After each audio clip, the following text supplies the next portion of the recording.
En el centro vasco de Chile, en Euskoetxea mejor, y digo mejor porque así queda dicho ya de aquí en adelante. En su momento fue centro vasco y luego cambió a Euskoetxea. Bueno, pues como evolucionan las cosas en la historia, tiene sus razones que analizaremos en otro momento.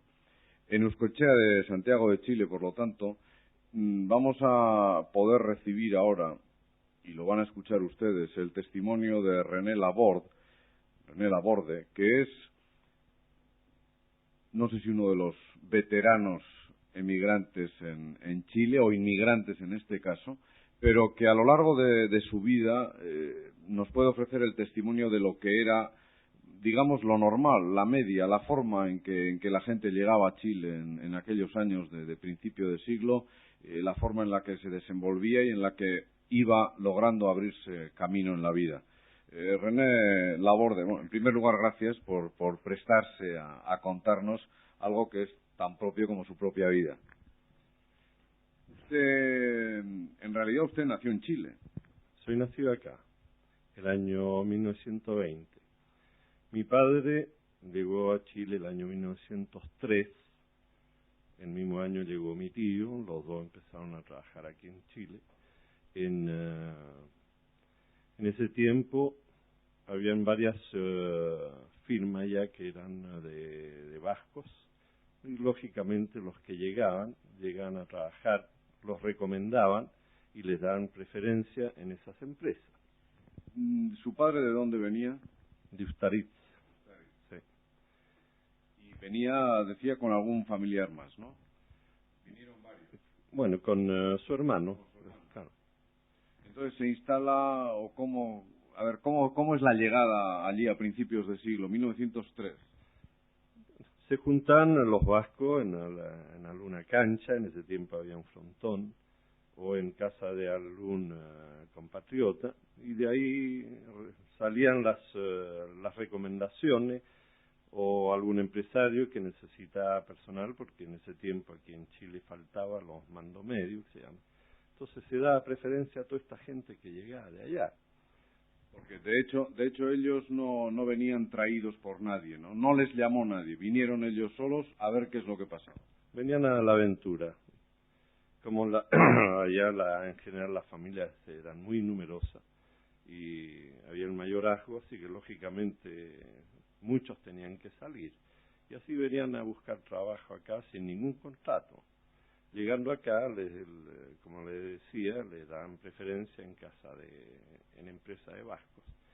A mi padre lo contrató don Manuel Urrestarazu, que era de Alsasua, un hombre que tenía una curtiembre, del cual fue muy amigo toda su vida, porque siempre habló de don Manuel Urrestarazu como su padre en Chile. Fue la persona que lo orientó, lo acompañó, lo apoyó, le buscó otro trabajo, pero a mi padre no le gustó el trabajo de curtiduría, entonces lo fue recomendando en otras empresas. Curtiduría, claro, el primer proceso que se le da a la piel, ¿no? Claro.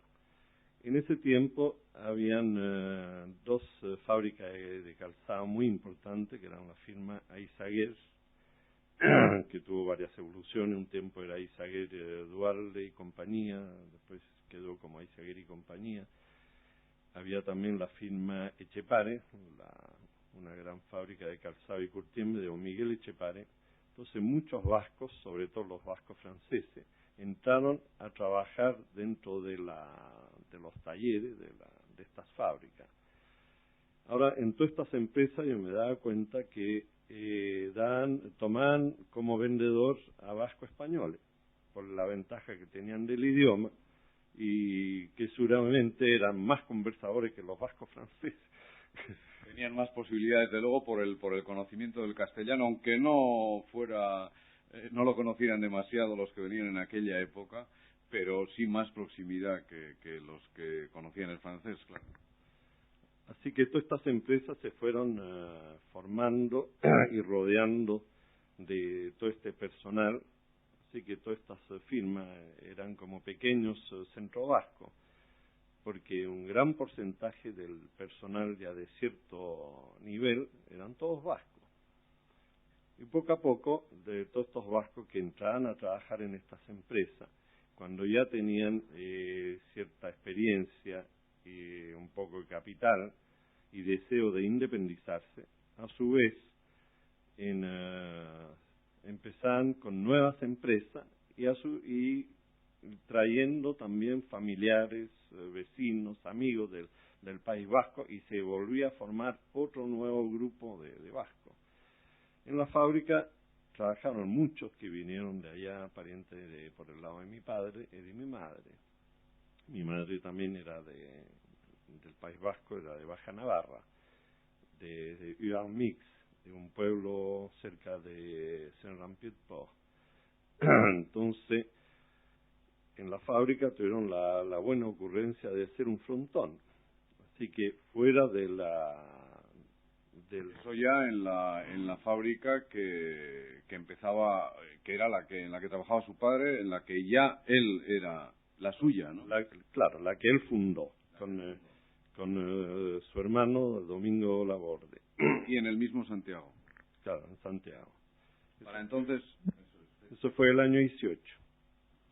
Entonces, ellos, a su vez, como les faltaba personal para dirigir, personal de confianza sobre todo, entonces hicieron venir parientes, amigos, sobrinos, y se formó un buen grupo de vasco en la fábrica. Entonces yo a diario oía hablar en vasco, y como en mi casa siempre había oído hablar en vasco a mi padre y mi madre, seguí practicando de oído.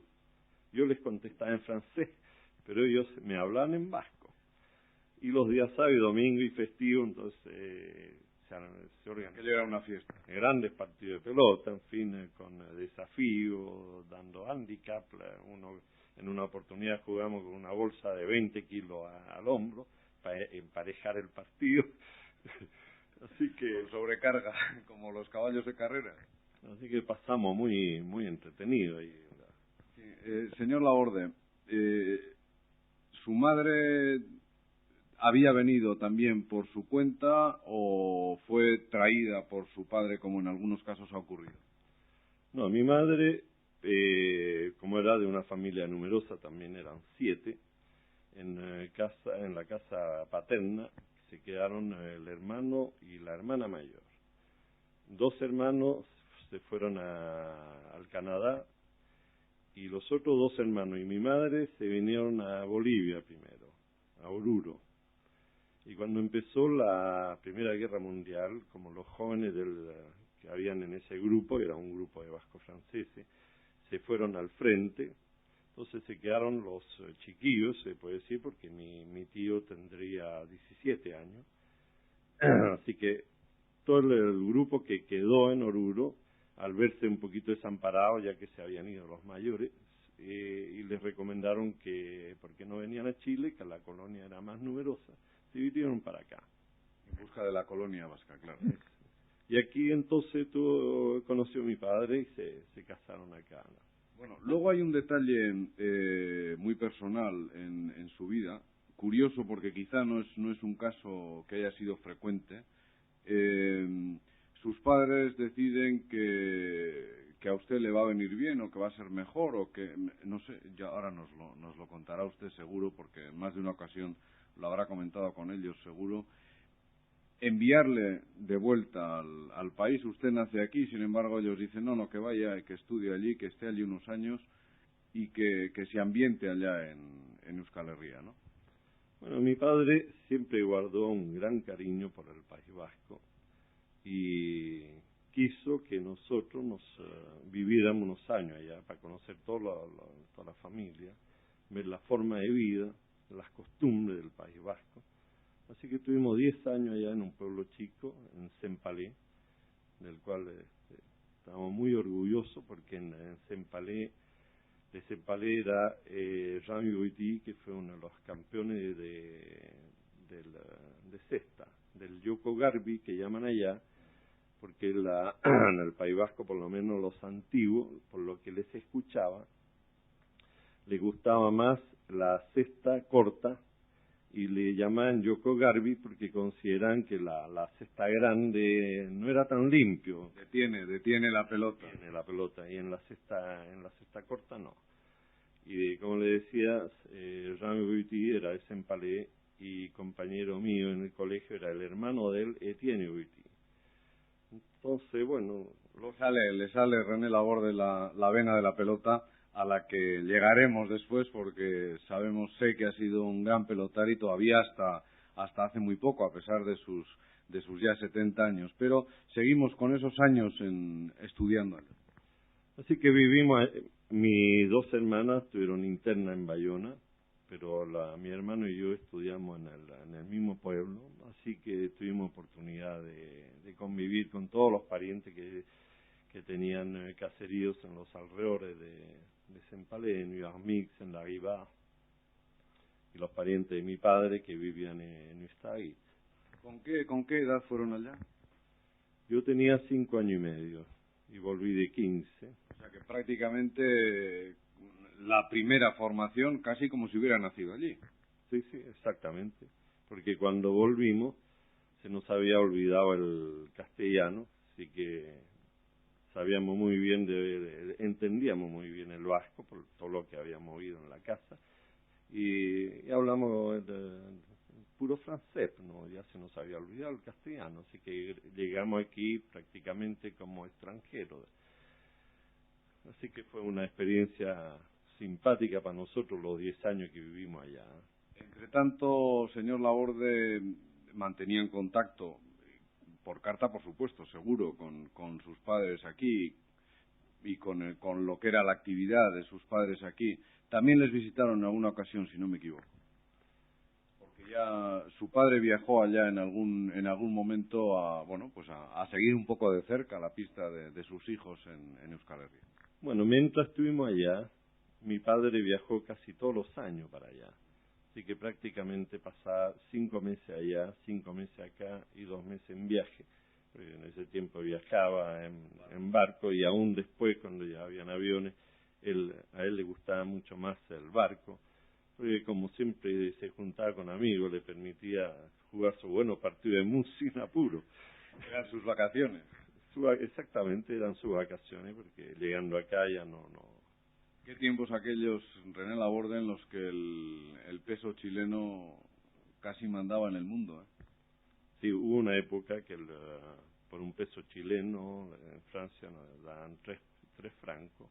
Entonces, lógicamente, la vida era bastante fácil para los chilenos que vivían en ese tiempo allá y que recibían, al fin, apoyo de acá. Mi padre viajó, como le decía, todos los años. Así que, francamente, no entiendo todavía cómo se decidió, con lo trabajador y empeñoso que era, de dejar todos los años la fábrica durante 7 meses, porque eran 2 meses de viaje y 5 meses allá. Claro que aquí está... La tendría en buenas manos, seguro. Sí, habían varios familiares al frente de la fábrica, y para estar tranquilo, fuera del tío que era socio, habían varios familiares que estaban interesados en las utilidades. Luego, además, creo, por lo que me contaba usted antes de poner el micrófono en marcha, que en esos viajes que hacía allá aprovechaba también para hacer visitas a las empresas con las que tenía relación comercial, él como fabricante. O sea, que no perdía el tiempo del todo. No, desde luego, eso. Y aprovechaba de ver las exposiciones de cuero y calzado en París, y visitar fábricas de calzado, ver las últimas máquinas, el funcionamiento, ¿no? Lógicamente no podía estar ocioso con la actividad que le gustaba tener a él. De todas formas, señor Laborde, antes de decir, bueno, vamos de vuelta a Chile o veniros ya definitivamente a Chile, sé que él quiso hacerles casi el último... la última infusión de vasquismo, y les dio un recorrido allí por todo el país para decirles, bueno, por lo menos ahora ya no solo conocéis vuestro pueblo pequeñito, sino todo lo demás, y ahora vamos para Chile. Sí, nos hizo visitar varias ciudades del País Vasco español, como San Sebastián, Alsasua, lógicamente, porque justamente en ese viaje andaba con él don Manuel Urrestarazu, visitamos Guernica, Bilbao, Loyola, todas las ciudades más importantes, San Sebastián, Irún, que están ya cerca de la frontera. Porque lógicamente viviendo en el País Vasco francés, ya por un motivo o por otro la habíamos recorrido, la conocíamos. Así que nos faltaba conocer el otro lado, que también fue muy interesante, y que conocimos un montón de muchos amigos de mi padre, porque en cada viaje él hacía un recorrido para saludar a parientes de amigos que tenían acá, que no eran muy aficionados a escribir, o a uno de los vendedores nuestros, que también tenía su madre que vivía todavía en Guernica, pero que jamás se le escribía. Así que papá aprovechaba de poner un poquito al día las noticias de la gente.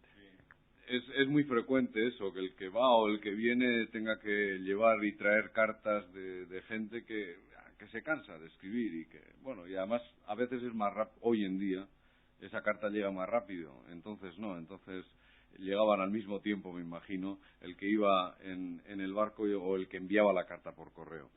¿Qué es lo que tenía preparado su padre para ustedes al llegar a Chile? Trabajo, estudio, ¿qué les había preparado? Bueno, ya venían ambientados, ya les había puesto. Nos dio a elegir en forma democrática. Nos dijo, bueno, ¿quieres seguir estudiando o prefieres trabajar? Yo opté por el trabajo, así que empecé a trabajar muy joven con él en la fábrica, con algunos inconvenientes por haber empezado tan joven, pero también aprovechando los conocimientos y toda la experiencia que él tenía, así que fue también bien aprovechado todos esos años de haber empezado tan joven al lado de él. ¿Se mantiene el negocio, se mantiene la fábrica, siguen haciendo zapatos o ya las cosas han cambiado? Bueno, yo sigo haciendo zapatos, pero en otra fábrica más chica, porque la fábrica grande se liquidó, porque la sociedad había crecido mucho, porque habían heredero por parte de mi tío. Así que yo me independicé, pero sigo con zapatos, sigo la tradición, es lo que me gusta y lo que aprendí. Así que bien o mal, no sé si los hago muy bien, pero en fin, los hago con mucho cariño, mucho empeño. Eso lo tendrá que decir, o lo dirá, me imagino, el cliente. Mientras le sigan comprando, será que son buenos, que los pies van a gusto. Ahí no hay duda. Bueno, fabrico un artículo especial porque al independizarme, como ya tenía también cierta edad, preferí no enfocar una gran empresa con una producción muy masiva, así que hago cosas más especializadas. Bien, con calidad, entonces, eso seguro, no lo ponemos en duda. Llega usted de vuelta, empieza a trabajar en esa fábrica con su padre y allí está, detrás de la fábrica, aprovechando la última pared, ese frontón del que me hablaba antes. ¿Cómo era ese frontón, señor Laborde? Bueno, se aprovechó la parte de atrás de la fábrica, donde están también los garajes. En ese tiempo teníamos varios autos, una camioneta, un camión. Entonces se aprovechó un lugar muy adecuado, se hizo un frontis cubierto, la parte de adelante tenía pared a la derecha y a la izquierda, aprovechando el lugar. Después, como una parte que da a la pasada, se estudió una puerta corredera con malla. Entonces era un poquito como la malla del trinquete, que a cierta altura, hasta cierta altura era de madera maciza, bien reforzada. Entonces cuando queríamos jugar poníamos esta puerta, cortando la pasada, y quedaba una cancha más o menos de 24 metros de ancho. En la parte de adelante tendría más o menos 7 metros de ancho, y en la parte de atrás unos 10 metros. Está totalmente cerrada con malla para encima, para no perder las pelotas. Así que ahí jugamos, pero... Creo que no era un frontón reglamentario, claro, no era reglamentario, lo habían hecho ustedes con lo que había allá, ¿no? y tenía pues lo que suelen tener estos frontones en los que se aprovecha una pared y se le ate otra y tal, tendría sus trucos, sus recovecos, que ustedes que jugaban allí todos los días se los conocían de memoria, y luego cuando venían los de fuera les pasaban por la piedra, no sé si solo por los trucos que había o porque jugaban, pero sí por los trucos. Ya tiene alguna anécdota que otra por ahí. Bueno, ahí como éramos tantos los que jugamos en la misma fábrica, así que los trucos eran para todos, lo sabían todos, mientras eran igual para todos y no nos impedía hacer buenos partidos, pero muy reñidos. En una oportunidad jugamos 5 partidos porque no se podía definirla. Primero jugamos 2 partidos, quedamos empate, hicimos la definición, ganó una de las parejas, y la otra no quedó muy conforme, entonces quiso otra revancha. Entonces se jugó el cuarto partido, volvimos a quedar empate, 2-2, y se volvió a desempatar. Así que jugamos 5 partidos, quedamos muertos y cansados. Todo el domingo allá. Toda la mañana, como la cancha era para nosotros, y cuando organizamos partidos en algunas fechas, por lo menos nos reservamos para ese desafío. ¿Y cuando llegaron los navarros, señor Laborde? Bueno, los navarros estaban acostumbrados a jugar en una curtiembre de don Pedro Iriarte. Entonces, el hijo de don Pedro, Valentín Iriarte, y un primo que había venido de Pamplona, bueno, se sentían muy fuertes en su cancha, entonces querían desafiarnos a 2 de la fábrica nuestra, en la cancha nuestra, porque la de ellos era menos reglamentaria todavía. En fin, lamentablemente en un partido de entrenamiento que tuvieron en la fábrica, les faltaba un compañero, jugué yo contra 2 de ellos, pero les gané con toda facilidad, así que no insistieron más en desafiarnos. Ya el desafío quedó olvidado. Para entonces, o ya a partir de entonces, o quizá para entonces, usted ya empezaba a tener fama de hombre peligroso, con la herramienta en la mano y en el frontón. Bueno, en la fábrica éramos varios, más o menos de la misma capacidad, porque ese era justamente el agrado de tener partidos bien equilibrados y que se podía cambiar las parejas y seguían los partidos bien equilibrados. Hicimos grandes partidos en la fábrica. Voy a aprovechar de mencionar a un gran jugador que fue Martín Lafitte. Este hombre venía de Saint-Jean-de-Luz y era un jugador tenaz hasta el último punto. Jamás sabíamos nosotros si le íbamos a ganar o no. Podíamos ir en ventaja de 5 o 6 puntos, pero no se rendía nunca. Y fue un gran jugador porque jugaba a mano, jugaba chane, jugaba paleta con pelota dura. Entonces fue un jugador muy completo, así, para nosotros era un complemento. A mí me gustaba mucho jugar con él porque era tenaz, era empeñoso, hasta no se da nunca por vencido. Usted sería igual, porque si le gustaba jugar contra él por eso, seguro que era de la misma pasta. Bueno, por lo menos fui muy entusiasta, sí, me ha gustado mucho jugar. Luego ha seguido practicando además hasta hace todavía muy poco, no sé si con éxito o no. Bueno, después cuando llegaron algunos vascos a la fábrica y donde en la firma y la Reborde, nos gustaba ir a jugar al estadio francés también, porque la vida del frontón del Stade francés se lo damos nosotros. Entonces, bueno, a veces teníamos que sacrificar un poquito el deseo de jugar en la fábrica para dar un poquito y participar y competir con otros jugadores. Pero nunca hubo competencia como se correspondía para que se hubiera fomentado la pelota vasca en ese tiempo, porque eran grupos aislados. El grupo nuestro, que íbamos siempre 4, 5, 6, entre los alumnos vascos de la fábrica nuestra y de la firma y la Reborde,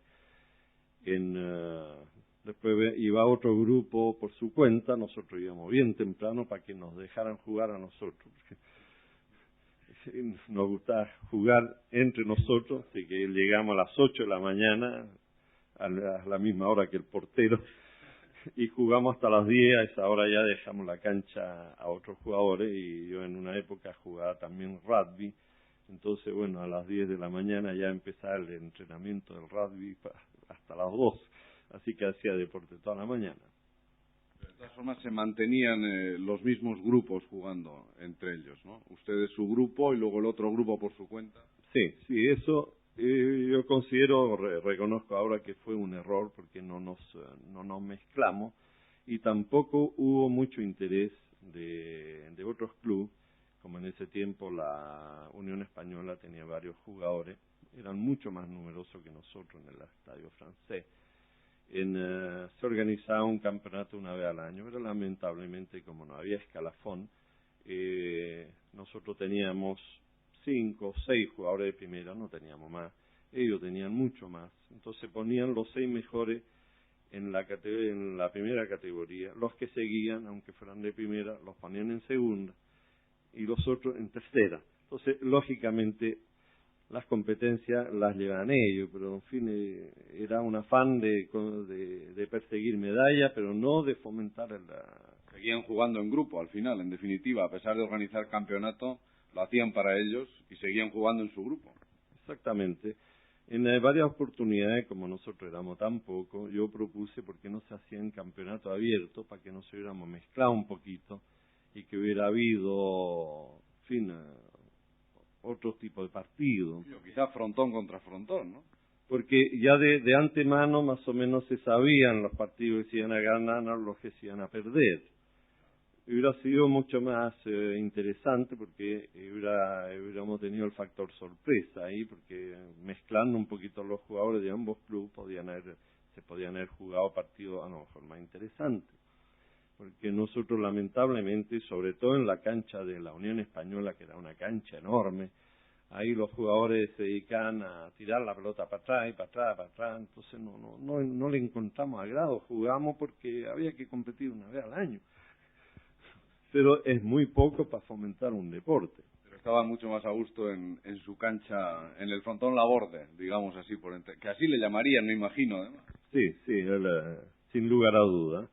Después, felizmente, el Centro Vasco, luego en fin, ahora Escochea, tuvo la buena idea de hacer un local, una sede social que no tenía porque se arrendaba hasta esa fecha. Y lógicamente como se buscó un terreno grande para poder hacer una cancha, entonces se hizo una cancha cerrada, un trinquete, que dio mucho auge a la pelota aquí en Chile, a tal punto que el Estadio Español, que en el primer momento no quisieron hacer trinquete, a pesar que yo les insinué a los fundadores del Estadio Español, le hablé a don Rufino Melero, le dije que era mucho más conveniente para ellos, en vez de hacer 4 frontones, haber hecho un frontón grande y una cancha cerrada. Pues la cancha cerrada, iluminada, le permite jugar mucho más horas en el curso del año. Por la lluvia, por la oscuridad, una cancha abierta te puede jugar muy pocas horas en la semana. Y uno termina de trabajar muchas veces cuando ya es de noche, entonces no hay posibilidad de jugar entre semana. No, entre semana un par de meses en el año, nada más, los meses de verano, todos los demás meses ya no se podía jugar. Entonces con esta cancha cerrada empezó a aumentar el entusiasmo, lo que veo con mucha satisfacción y lo que ha dado todavía más auge que yo no me imaginaba fue el frontón que hizo Escochea en la parte de atrás. Porque en esta forma hay jugadores que se adaptan mejor a una cancha que la otra. La ventaja que hay también cuando los jugadores vienen a jugar, si una cancha está ocupada, se pueden jugar en la otra, ya son 8 jugadores que pueden jugar en el mismo momento. Entonces es mucho más fácil ¿cómo le diré?, hacer una promoción de este deporte. Cuanta más gente pueda jugar, siempre habrá más posibilidades. Y De hecho, en este momento está preparándose en esta cancha la que será selección de Chile para los mundiales de Cuba. Sí, sí, aquí están preparando y ha mejorado mucho el estándar de juego. El juego de los jugadores actuales yo considero que es muy superior al juego que teníamos nosotros, mucho más rápido. Están más cerca de los competidores argentinos, uruguayos, franceses, españoles, porque antes estábamos tan lejos que no era un poquito ridículo competir. Porque ¿En cuántas ocasiones ha competido? no, yo solamente una vez en un sudamericano, porque no he salido mucho de Chile. Pero la diferencia que había sobre todo con los argentinos era enorme, así que no era muy agradable. Vamos a volver, señor Laborde, por un momento a aquella fábrica y a aquel frontón. Y claro, los días de jugar, como comentábamos ahora mismo, en un frontón abierto era el fin de semana. Además, el resto de la semana se trabajaba y muchas horas, me imagino, porque la cosa estaba en rodaje. Pero llegaba el lunes y allí debajo de las mesas los trabajadores creo que andaban con las pelotas que se les habían estropeado el jueves, tratando de recomponer, de quitar un trocito de cuero de aquí, otro de allá, cosiendo. Había que hacer la vista gorda, ¿no? Sí, en algunas oportunidades, cuando conseguíamos pelota dura, jugamos a paleta con pelota dura, que era tenía más vivo, más fuerza. Pero teníamos el problema que el cuero y la costura se rompe muy luego. Felizmente, en una fábrica de calzado siempre hay zapateros que saben coser a mano, y algunos familiares también que habían aprendido por la afición que tenían a jugar a la pelota. Entonces el día lunes, lógicamente, se arreglaban todas las pelotas y un poquito escondidas, así que teníamos que hacer un poco la vista gorda para no oponernos nosotros mismos, que en fin, disfrutamos después el día domingo de tener de nuevo pelotas para poder seguir jugando con la pelota dura. En alguna ocasión incluso alguno llegó a hacer pelotas ya oficialmente, diríamos, en la fábrica. Sí, mi cuñado, que era de San Juan de Luz, Juan Arrieta de Ibarrarta, llegó a hacer pelota y bastante buena.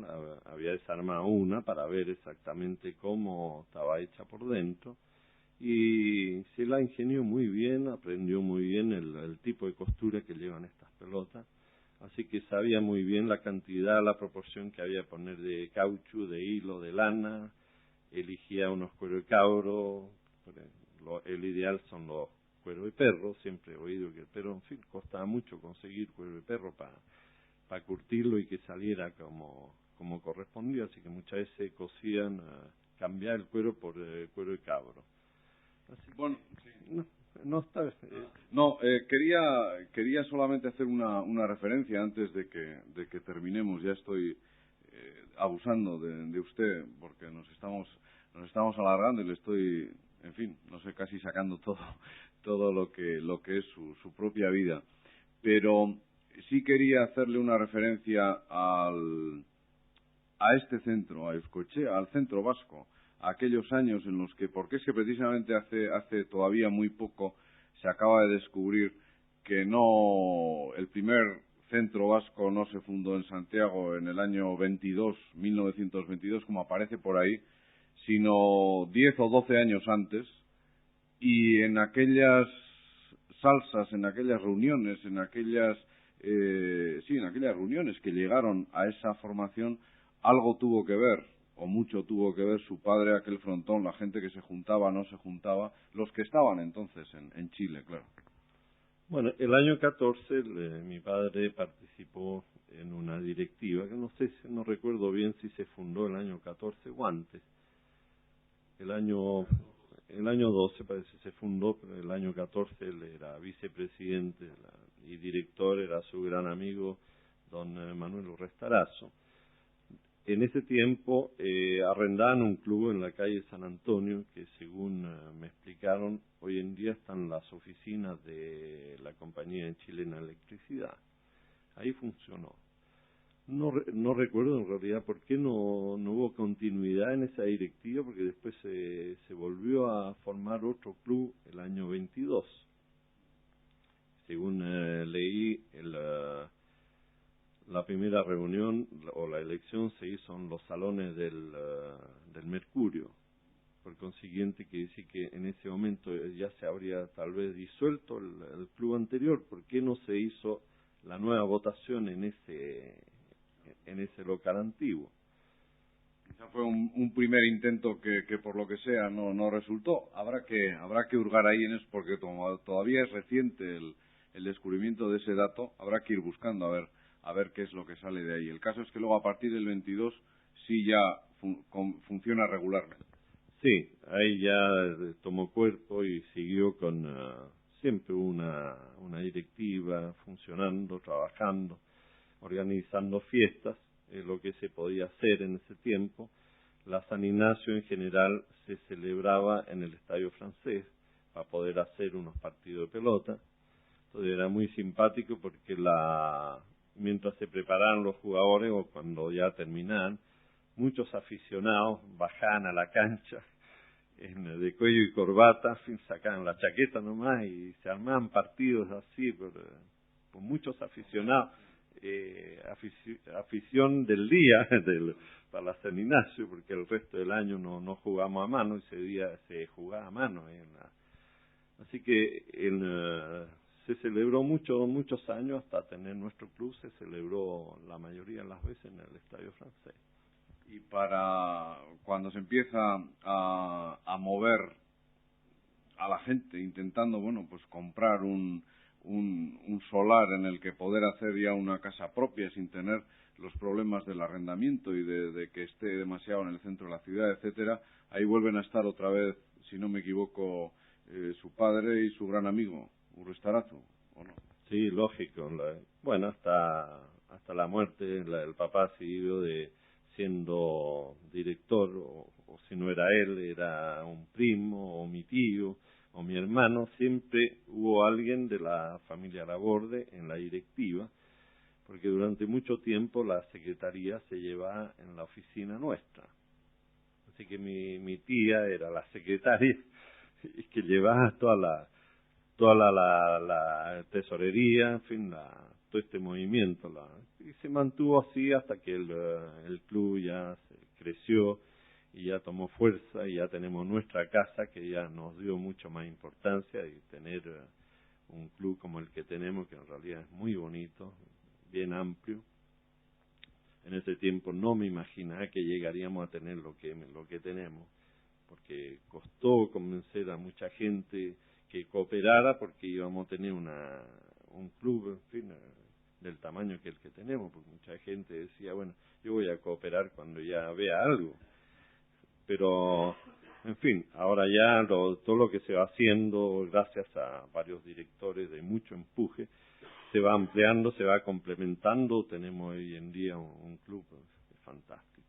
Si todos hubieran dicho, René Laborde, lo mismo que decían esos, que ya aportaré yo cuando vea de qué va eso y si la cosa sale adelante o no tendrían absolutamente nada en este momento y no podríamos estar hablando aquí de las cosas que estamos hablando, porque sería mucho más difícil, desde luego, localizar a los vascos y encontrar este amor al país que uno encuentra cuando sobre todo existe un lugar como este en el que se puede seguir cultivando el amor al país, algo que su padre hizo con usted de aquella forma tan especial que comentábamos al principio.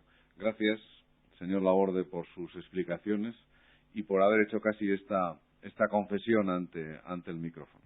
Con el mayor agrado, y le agradezco que me haya dado esta oportunidad de contar un poquito parte de mi vida, que es un poquito de la parte del centro vasco, de la pelota vasca y de una pequeña colonia vasca que era la Casa Laborde en Santiago de Chile.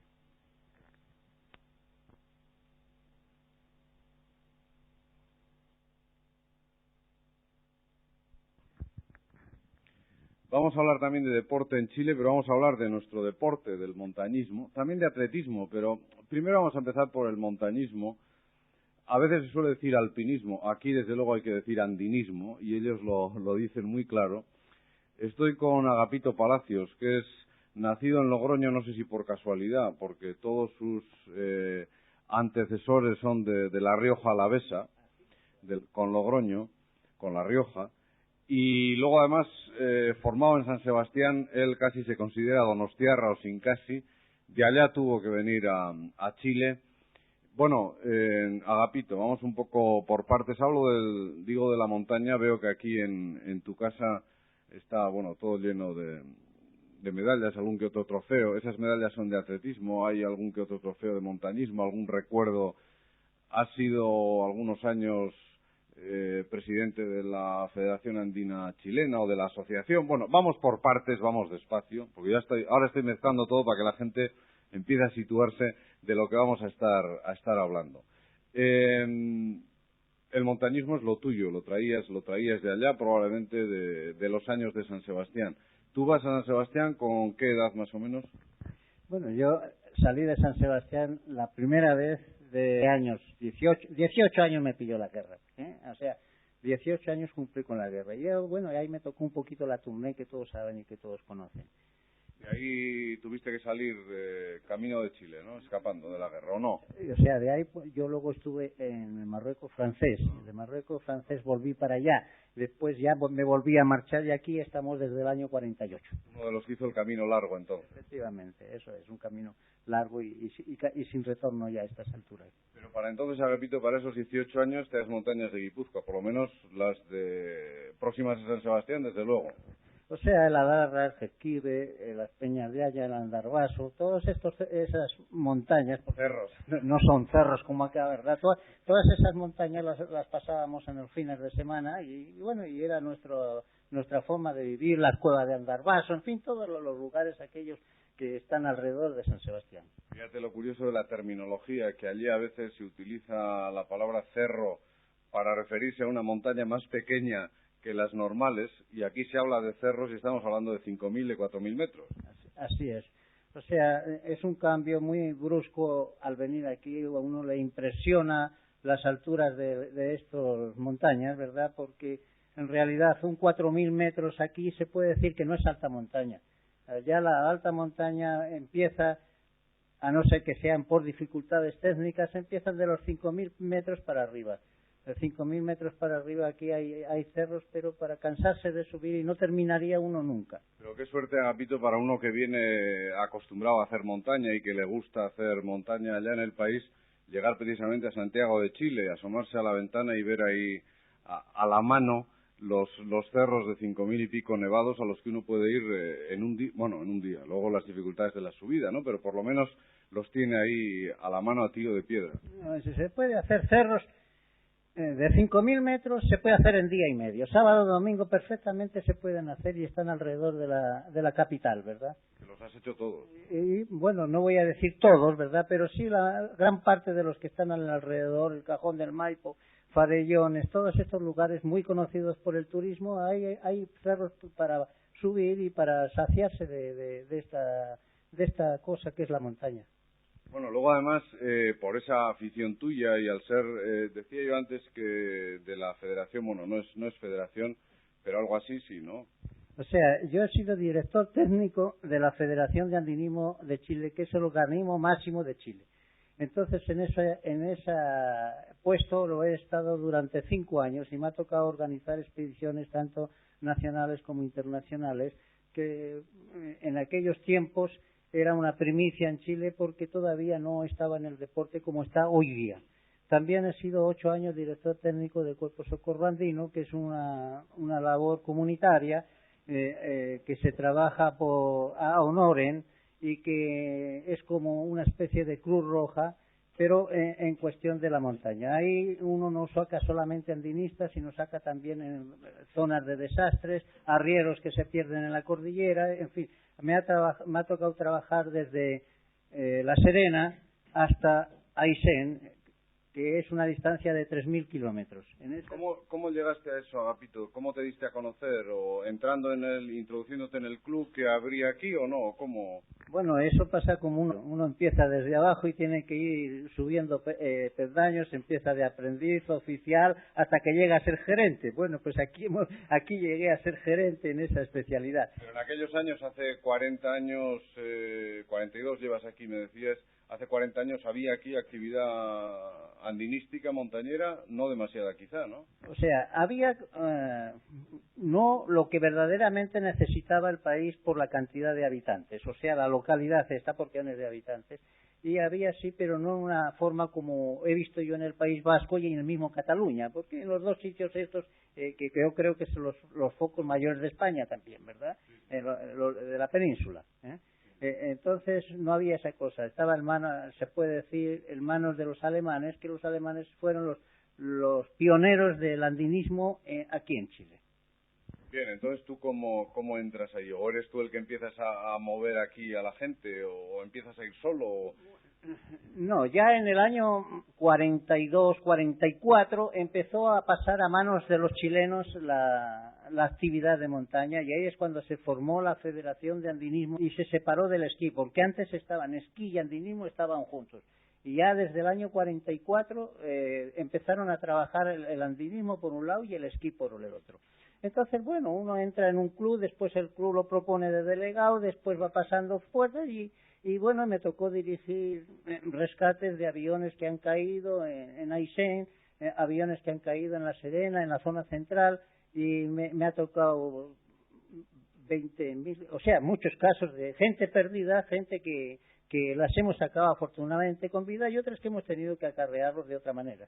Y también te ha tocado gente que venía perdida en el sentido de venir queriendo hacer montaña por aquí, pero sin conocerla, y que recurrió a ti, como, si no me equivoco, Xavier Erro en concreto y alguno más de por allá, que toparon contigo y tú les pudiste encauzar por aquí. Bueno, me tocó sacar también a gente de la Aconcagua, por ejemplo, unos japoneses que quedaron sumamente agradecidos, tanto es así que a los meses después hicieron un viaje especial aquí a Santiago, desde el lugar donde ellos vivían, que vivían en otro país, y nos trajeron para el cuerpo de socorro material y demás donado por la colonia japonesa de aquel lugar.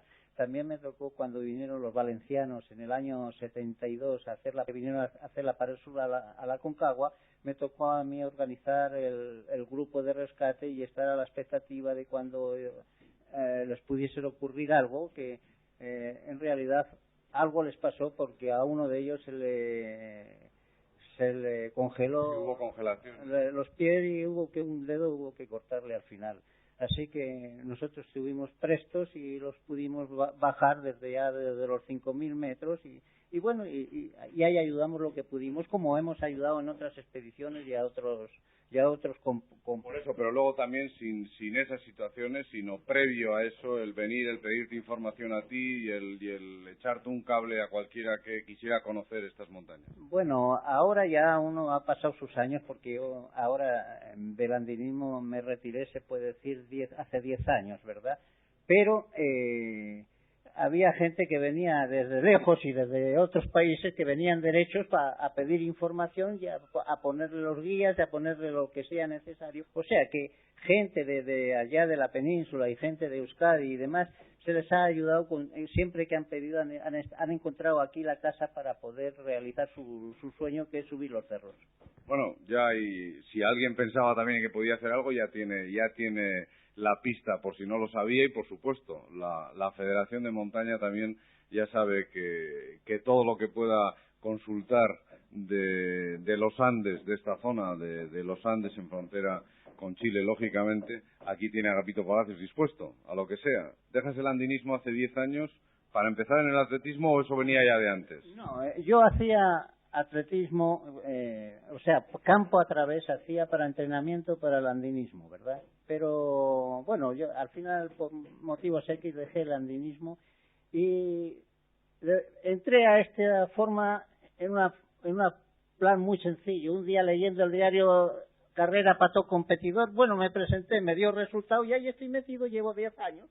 Y de México para abajo he recorrido todos los países corriendo y bueno y representando a Chile. Y representando a Chile y yo corro siempre con la camiseta de Euskadi, eso desde luego. La camiseta de Euskadi siempre va por todas las calles de Chile y en las carreras que no haya que representar a Chile oficialmente. O sea, si no hay que representar a Chile oficialmente, yo corro con mi camiseta que me la ha mandado Jesús Legarreta.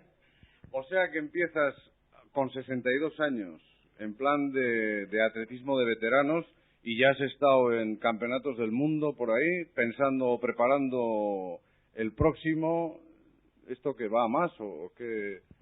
Bueno, Siempre tienes que estar en movimiento. O sea, uno tiene que estar entrenándose constantemente porque a esta edad, más que nunca, porque si uno deja de entrenarse, cae mucho.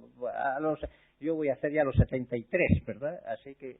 Pero he estado en campeonatos sudamericanos y panamericanos y nacionales como es natural. Y no me ha ido mal porque dentro del campeonato de panamericanos soy campeón en una temporada de 5.000 metros y de media maratón.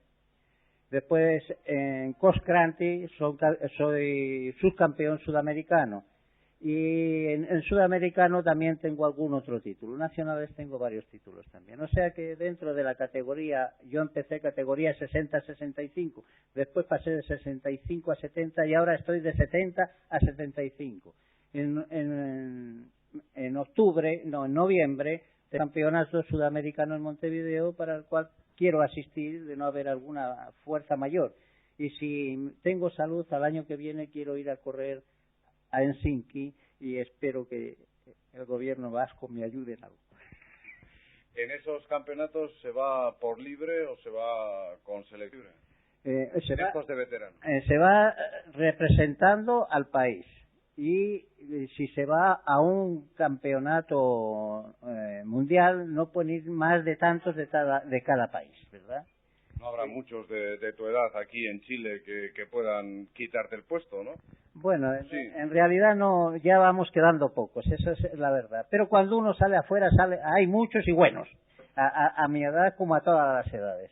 ¿Ha habido mucha afición al atletismo aquí en Chile? ¿O tampoco demasiada, no? O sea, vamos hablando con toda la franqueza. Para la cantidad de habitantes que tiene, tampoco hay una cosa extraordinaria. Pero eso sí, en estos últimos años se ha cuatruplicado la gente que practica el atletismo. O sea que se está trabajando más ahora en esos campos. Y en las edades senior que se le dice aquí, veteranos que se dice allá en Euskadi, hay cada día más gente que sale de 40 años, y más gente que practica el atletismo. Bueno, entonces, ¿qué ritmo de entrenamiento haces, por ejemplo? Sé que hace una hora y media has llegado de entrenar. ¿Qué es lo que tienes que hacer para sentirte tú en forma para competir ya con la edad que tienes? Bueno, normalmente hago 3 a 4 veces a la semana 8 kilómetros, 6 kilómetros, depende. Hoy, por ejemplo, he hecho 12 veces 400 con un descanso de 200. O sea, un entrenamiento especial, ¿no? Alternas. Ahora ya tengo que empezar a entrenar en pista porque viene el sudamericano y eso es en pista. Porque normalmente lo otro es por las calles y por aquí o por allá, ¿verdad? Pero aquí en Santiago se puede andar corriendo por estas calles con el smog que tenéis aquí. Bueno, a todos. Uno se va andando y se ahoga, pues corriendo tiene que ser tremendo. El otro día veía, ayer o anteayer, una chica en bicicleta con mascarilla.